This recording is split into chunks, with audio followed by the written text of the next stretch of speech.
तो फिल्म की शुरुआत में हमें नामी नाम की एक लड़की दिखाई जाती है जिसकी आंख अलार्म बजने पर खुलती है। नामी सारा ही दिन मोबाइल इस्तेमाल करती रहती है, जिसकी ऑफिस में काम करते वक्त, किसी से बातें करते वक्त और पार्टी में भी बस मोबाइल इस्तेमाल करती रहती है। फिर पार्टी करने के बाद रात को वो बस के जरिए घर जा रही होती है, तो वहाँ उसकी आंख लग गई थी, उसे पता नहीं चलता और उसका मोबाइल गिर जाता है। और जब वो जागती है तो उसे अपने मोबाइल का ख्याल नहीं रहता। मोबाइल के बगैर ही वो अपने घर आ जाती है, जिसके बाद वो एक लड़के को मिल जाता है। फिर अगले दिन भी नामी अपने घर गहरी नींद में सोई हुई थी, जहाँ तभी उसकी दोस्त आकर उसे जगाती है और तब नामी को ख्याल आता है कि उसका मोबाइल गायब है, इसीलिए वो उसे ढूंढने लगती है। पर जब मोबाइल नहीं मिलता तो वो अपने नंबर पर कॉल करती है और फोन एक औरत उठाती है। असल में जिस लड़के के पास फोन था वो अपनी मॉम की रिकॉर्डिंग के जरिए उससे बातें कर रहा था, मतलब कि बोल उसके मुंह में रही थी और वो उनकी आवाज ही नामी को सुना रहा था। वो औरत उसे बताती है कि हाँ, तुम्हारा मोबाइल मेरे पास ही है। ये सुनकर नामी उसे एक होटल में बुलाती है, जिस पर वो मान भी जाता है। वो लड़का फिर उसका मोबाइल चेक करने लगता है, पर पासवर्ड की वजह से उसे नहीं खोल पाता। इस वजह से लड़के को गुस्सा आ जाता है, वो मोबाइल की स्क्रीन ही तोड़ देता है। दूसरी तरफ शहर से दूर जंगलों में एक लड़की की लाश मिलती है, जिसकी हालत काफी खराब थी क्योंकि काफी बेरहमी से उसे मारा गया था। इस केस को एक ऑफिसर देख रहा था, जो अपने साथी को कहता है कि इस कत्ल खून का शक मुझे अपने बेटे जून पर है, जो पिछले 7 सालों से गायब है। जून और कोई नहीं बल्कि वही लड़का था जिसे नामी का मोबाइल मिला था। तो इस सिलसिले में इस ऑफिसर ने बहुत सारी चीजें भी पता की होती है। तो उसका साथी कहता है कि आपको बस शक है, पर उसे पकड़ने के लिए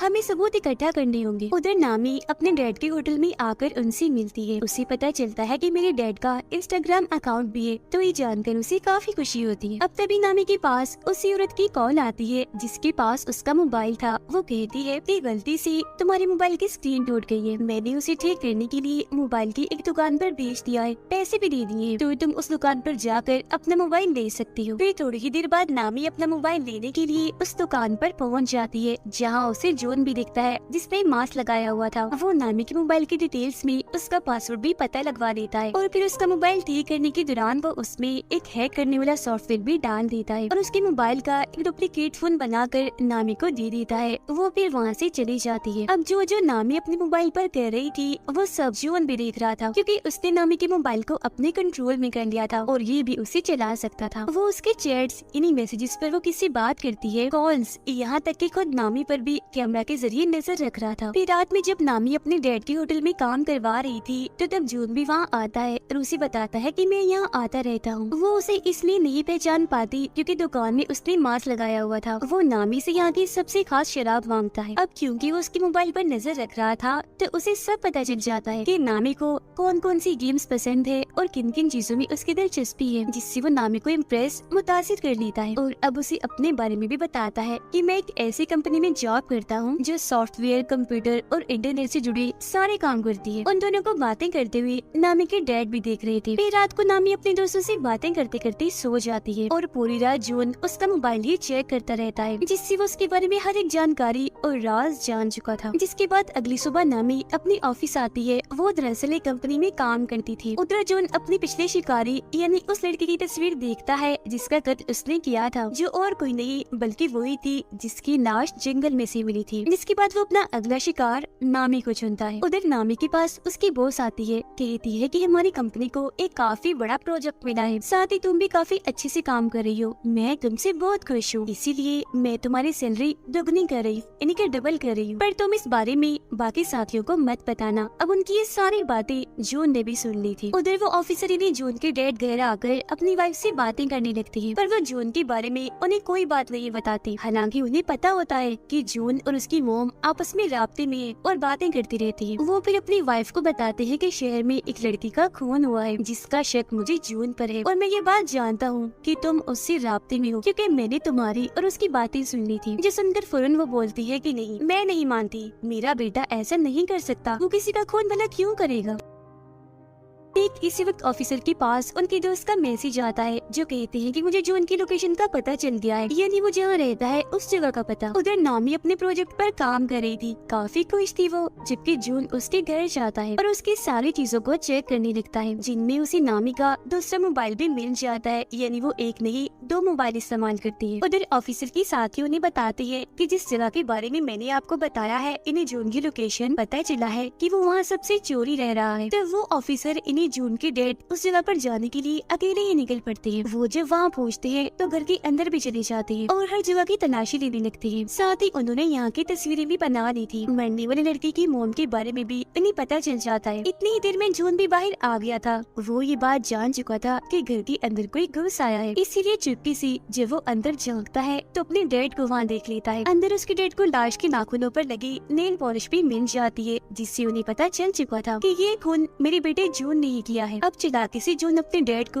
उस कमरे से बाहर बुलाता है और जब वो वापस दोबारा अंदर जाते हैं तो जून वहाँ की हर एक चीज, सबूत, सारे कागजात को बर्बाद कर चुका था। जून अब दोबारा से नामी के होटल में जाता है और उसके डैड से मिलकर उन्हें भी यही बात कहता है कि मैं यहाँ आता रहता हूँ और यहाँ की सबसे खास शराब मांगता है। उसे देखकर नामी के डैड समझ जाते हैं कि ये झूठ बोल रहा है, ये हमारा रेगुलर कस्टमर नहीं है, मतलब ये यहाँ रोज रोज नहीं आता। फिर वो नामी से बातें करने लगता है और रात को जब वो बाप बेटी घर जा रही थी तो उसके डैड नामी को कहते हैं कि जून एक नंबर का झूठा इंसान है, वो हमसे कुछ छुपा रहा है क्योंकि वो दूसरी बार आया है होटल में, उससे पहले कभी भी नहीं आया, मुझे वो ठीक नहीं लग रहा, तो तुम उससे दूर रहो। जिस पर वो कहती है डैड मुझे तो ऐसा कुछ नहीं लगता, पर ठीक है मैं इससे दूर रहूंगी। अब उनके बीच की ये सारी बातें जून ने भी सुन ली थी। रात को नामी अपने दोस्त के साथ थी, वो उसे भी जून के बारे में बताती है कि अगर वो थोड़ा सा हुलिया बदले यानी बाल छोटे करवा ले और चश्मा उतार दे तो वो बहुत ही प्यारा लगेगा। उसकी दोस्त कहती है कि मैं भी उसे देखना चाहती हूँ। तब नामी उससे वादा करती है कि ठीक है मैं तुम्हें उससे मिलवा दूंगी। ऑफिसर मरने वाले लड़के की मोम से आकर मिलती है, जहाँ वो इन्हें बताती है कि मेरी बेटी का मोबाइल कहीं गिर गया था, फिर उसकी स्क्रीन टूट गई और मेरी बेटी को मोबाइल पर एक मोबाइल की दुकान से मिला था, जिसके बाद से ही उसके साथ अजीबोगरीब चीजें होना शुरू हो गई थी और उसके बाद फिर किसी ने उसे मार दिया। तब वो लड़के की मोम से वादा करती है कि आप परेशान ना हो, उसके खूनी को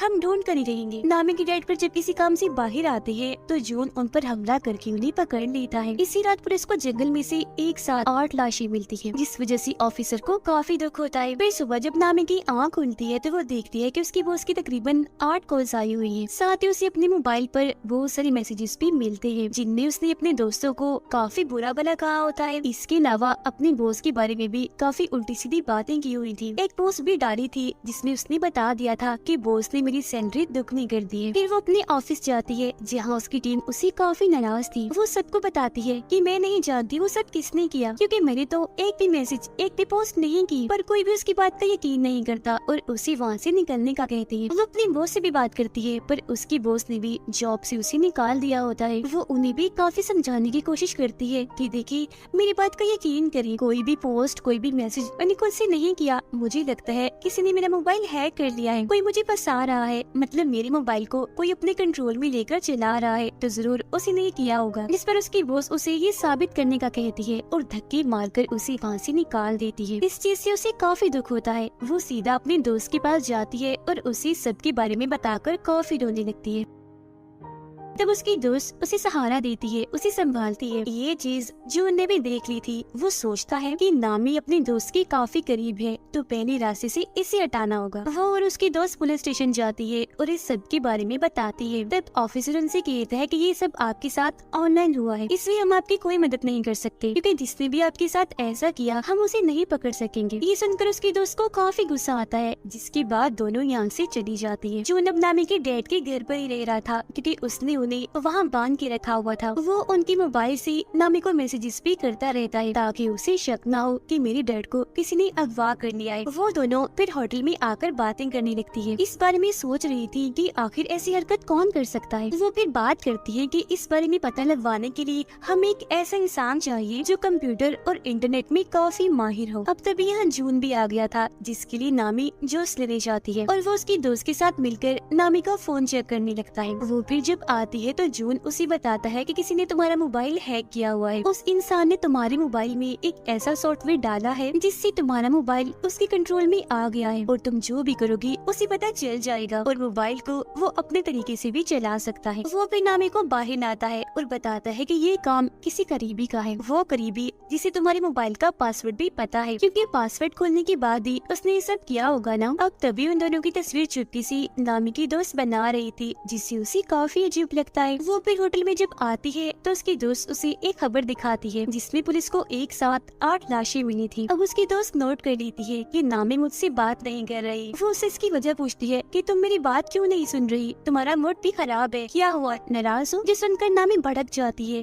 कहती है कि मुझे तुम पर शक है, ऐसा मेरे साथ तुमने किया होगा क्योंकि मेरी पासवर्ड तो सिर्फ तुम ही जानती हो। जो सुनकर उसकी दोस्त को काफी बुरा लगता है। वो कहती है कि तुम कल के आए उस लड़के जून की वजह से मुझ पर शक कर रही हो। ठीक है, अगर तुम्हें ऐसा ही लगता है तो मैं तुमसे दूर चली जाती हूँ। इतना कहने के बाद वो नामी से अपनी दोस्ती तोड़कर चली जाती है। वो काफी दुखी थी, रो रही थी और ये चीज जून भी देख लेता है। उधर पुलिस मरने वाले लोगों की लाशें जब उठा रही थी तब उनका सामान भी देखा जाता है, जो देखकर ऑफिसर काफी परेशान हो गए थे। तब उनका साथी कहते हैं कि ये काम आपका बेटा ही कर रहा है, हम जानते हैं, तो हमें उसे पकड़कर रोकना होगा जल्द से जल्द क्योंकि चीजें काफी आगे तक निकल गई हैं। तब ऑफिसर कहती है तो सबसे पहले तुम उस मोबाइल की दुकान को ढूंढो जहाँ जून काम करता है, जिस पर उसका साथी हाँ बोलता है और ये दोनों वहाँ से निकल जाते हैं। नामी होटल में बैठी अपनी और अपने दोस्त की वीडियो देख रही थी। वो काफी दुखी थी और अपना मोबाइल गिरा देती है जिससे स्क्रीन फिर से टूट जाती है। उधर ऑफिसर और उनके साथी को जो उनकी मोबाइल्स की दुकान मिल जाती है, पर उसने यहाँ की हर चीज को तबाह बर्बाद कर दिया था। लेकिन कुछ पेपर्स के जरिए उन्हें 8 कस्टमर्स के बारे में पता चलता है जो और कोई नहीं बल्कि वही लोग थे जिनकी लाशें इन्हें मिली थी। ऑफिसर बताते हैं कि मुझे 9वीं लड़की की डिटेल्स भी पता है जो मरने वाली है और वो डिटेल्स मुझे जून के घर से ही मिली थी, तो अब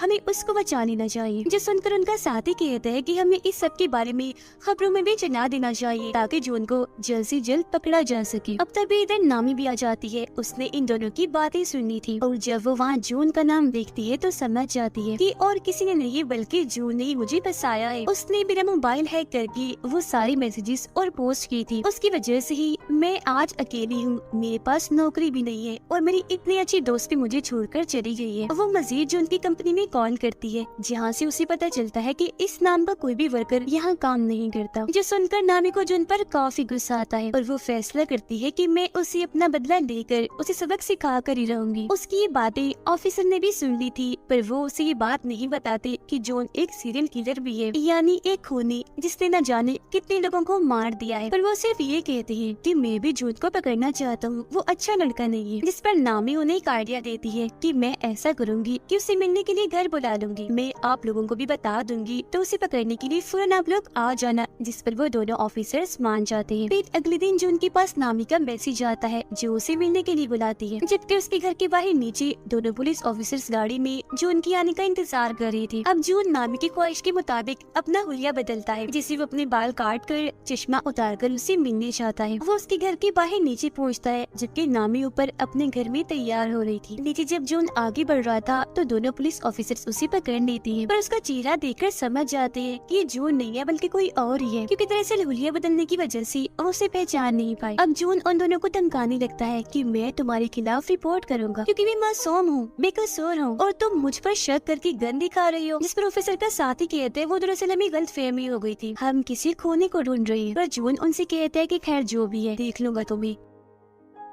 इतना कहने के बाद वो वहाँ से चला जाता है, जबकि दोनों ऑफिसर्स ऊपर आकर नामी से मिलती है। वो उन्हें बताती है कि जो उनका मैसेज आया है उसका कहना है मैं मसरूफ हूँ, आज बाद में मिलूंगा। वो फिर कहते हैं कि मैं अपना मोबाइल ठीक करने के लिए दे रही हूँ, तब तक दूसरा मोबाइल इस्तेमाल करूंगी और जब मेरा पहला मोबाइल मुझे मिल जाएगा हम उसे पकड़ लेंगे, जिसके लिए ऑफिसर्स भी मान जाते हैं। अब ऑफिसर के पास पुलिस स्टेशन से कॉल आती है। एक ऑफिसर उन्हें बताता है कि ये बात अब सबको पता चल गई है कि ये सारे खून और किसी ने नहीं बल्कि आपकी बेटी जून ने की है, तो अब से आपको इस केस से दूर रहना होगा ताकि आपको कोई खतरा ना हो। जो सुनकर वो काफी परेशान हो जाती है। अब नामी अपने दूसरे मोबाइल को निकाल कर उसमें अपनी सिम डालती है और ऑन करके उसे चलाकर बाहर आती है। ऑफिसर उसे कहते हैं कि तुम्हारी जान को भी खतरा है तो तुम भी किसी ऐसी जगह पर चली जाओ जहाँ तुम महफूज रह सकती हो। तो वो कहती है कि मैं अपने डैड के घर चली जाती हूँ, वो ही मेरे लिए ठीक जगह होगी। जिसके बाद वो ऑफिसर्स के साथ वहाँ जाने के लिए निकल जाती है। वो जब वहाँ पहुँचती है तो ऑफिसर उसे अपना कार्ड देता है, जिस पर वो कहती है कि ठीक है कुछ भी हुआ मैं आपसे राब्ता करके बता दूंगी, और घर के अंदर चली जाती है। अंदर आने के बाद वो अपने डैड को आवाज लगाने लगती है कि मैं आ गई हूँ। फिर अपने कमरे में जाकर जब वो मोबाइल इस्तेमाल कर रही थी तो उसे जून के नए नंबर से मैसेज आता है। वो जब उसे कॉल करती है तो फोन बजने की आवाज उसे यही इसे घर से आ रही थी। वो चौंक जाती है और फौरन ऊपर जाकर चेक करती है, पर वहाँ पर कोई भी नहीं था। लेकिन वो फिर भी डर गई थी, इसीलिए ऑफिसर को फौरन कॉल करने लगती है। पर तभी उसका मोबाइल अपने अपने आप ही चलने लगता है। जो देख वो समझ गई थी कि जून ने इस मोबाइल को भी हैक कर लिया है। उसे अपने डैड की फिक्र होने लगती है, तो वो उन्हें हर जगह ढूंढ रही थी जहाँ उसे जून मिल जाता है। वो कहता है कि अगर तुम अपने डैड को जिंदा देखना चाहती हो तो दोनों ऑफिसर्स को अभी मैसेज करो कि मैं यहाँ बिल्कुल ठीक हूँ, महफूज हूँ, तो आप फिक्र मत करना, हम 2 दिन के बाद मिलेंगे। अब ना चाहते हुए भी नामी अपने डैड की जान बचाने के लिए उन्हें ये मैसेज कर ही देती है। वो यहाँ उसे पूछती है कि मैंने तुम्हारा क्या बिगाड़ा था, तुमने मुझे ही क्यों पकड़ा? तो वो बताता है कि मुझे तुम्हारा मोबाइल बस में से मिला था, तो इसीलिए मैंने तुम्हें अपना शिकार चुना, क्योंकि जाहिर है मोबाइल के जरिए मुझे तुम्हारे बारे में सब पता चल सकता था, तो भला मैं तुम्हें फिर कैसे छोड़ता। फिर वो नामी को बाथरूम में उसके डैड के पास लाता है जहाँ उन्हें बांध के रखा हुआ था। वो उन्हें मारने की धमकी देता है। तब नामी कहती है कि तुम मेरे डैड को मत मारो प्लीज, मैं कुछ भी करने को तैयार। जो सुनकर जॉन उसे खुद को टेप की मदद से बांधने का कहता है, और जब नामी उसकी मदद से ऐसा कर लेती है तो वो उसके डैड को डुबोकर मारने के लिए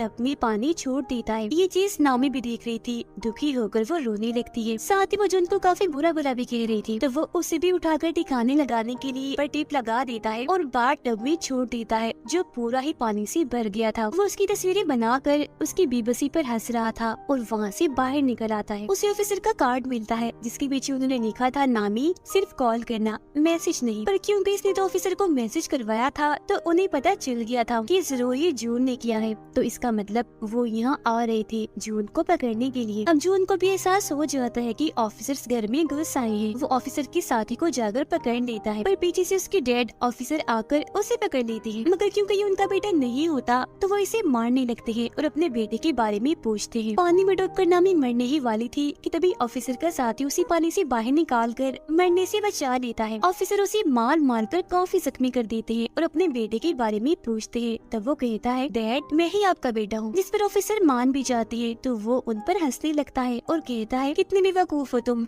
अपने बेटे की पहचान भी नहीं है। ये सुनकर ऑफिसर भड़क जाते हैं और उसे दोबारा से मारने लगते हैं। उधर नामी को भी होश आ गई थी। वो देखती है कि ऑफिसर के साथी उसके डैड को होश में लाने की कोशिश कर रही है, पर वो उठ ही नहीं रही। ऑफिसर फिर जो उनका बैग चेक करती है जिसमें से उन्हें जो उनके सारे शिकारों का सामान मिलता है, यहाँ तक कि 0 नंबर वाले शिकार का भी, इन्हीं सबसे पहले वाले शिकार का, जो कि असल में और कोई नहीं बल्कि उनका बेटा जून था। इस कोने के पास ऑफिसर की वाइफ और उसके बेटे की सारी डिटेल्स मौजूद थी। इन्हें जो 7 साल पहले गायब हो गया था, असल में वो गायब नहीं हुआ था, 7 साल पहले ही इस कोने ने उसे मार डाला और तभी से जून की पहचान देकर इन्हें जून बनकर लोगों को मार रहा है। ये जानकर ऑफिसर को काफी दुख होता है, इसीलिए वो गन लेकर खूनी को मारने के लिए जाते हैं। खूनी उन्हें बताता है कि मैं आज भी जून बनकर तुम्हारी वाइफ से बात करता हूँ। कितने भोले हो आप लोग, पता लगवा ही नहीं पाए कि जिसे तुम बात कर रहे हो अपना बेटा समझकर वो तो तुम्हारे बेटे का असली कातिल है। उसकी ये सारी बातें नामी भी सुन लेती है। वो गुस्से से भरी बाहर आती है, ऑफिसर से गन छीनकर उस खूनी को मार देती है। वो फिर देखती है कि मेरे डैड को होश आ गई है, मतलब कि वो जिंदा है। इस बात से जज्बाती होकर वो अपने डैड के गले से लगकर काफी रोती है। फिर उसका इलाज करने के लिए उसे एम्बुलेंस के जरिए